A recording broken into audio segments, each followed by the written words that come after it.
This is Ian. Going to go ahead and do a solar inspection here at 26866 Mountain Meadow in Escondido. Going to start here at the inverters.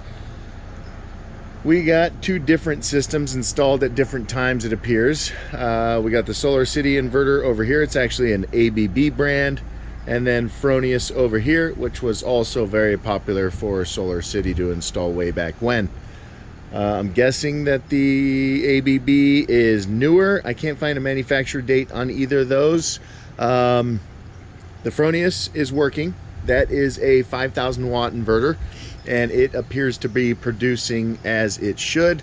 There is approximately 24 panels up here. I'll show you that in a second. They appear to be in good shape, appear to be professionally installed, and so this is working as it should. The ABB inverter is throwing an error code. First of all, any red lights are always a bad sign. A GFI would be a ground fault indicator. RISO low tells us that, you can't see that on the inverter screen, but RISO low tells us that there is a ground fault somewhere between this inverter and the roof on the DC side of the system. Typically that means that either there's a nick in the wire somewhere, wire's been damaged, or there's water in a junction box that needs to be rebuilt. Either way, it should be under warranty with Tesla/Solar City.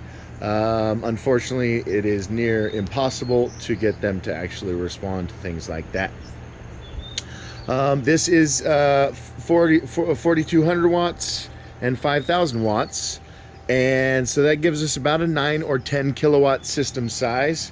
Again, like the last house, this is very similar, where a 10 kilowatt system size would probably be perfect for this house if it were a more typical home with a single family in it. But with full-time residents and staff, a pool, multiple air conditioning systems, and just a property of this size, I could see that it would be easy to need, you know, somewhere around double what this system is producing.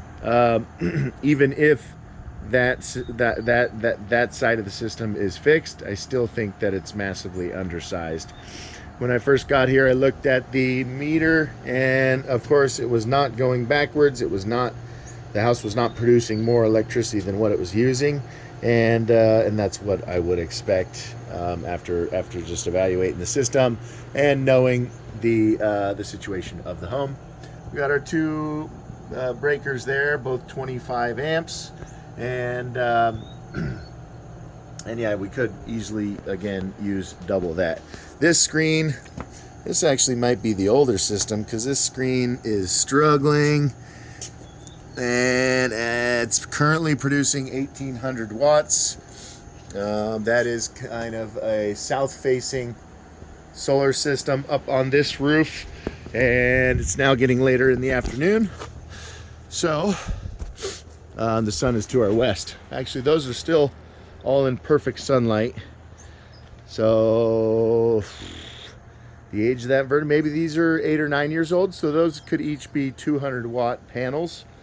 24 times 200, so that's only 4,800 watts of solar up there, which is a small system for a home like this. You'll notice that this system is installed different on this clay tile roof than what I'll show you on the other side of the house. This is installed above the tile, where the other panels are installed set into the tile. Clay tile are always very brittle, hard to install this style, because walking on these tiles, you end up breaking a bunch of them. So I would think they had to replace several dozen when installing this system. I'll give you a little view of the other system.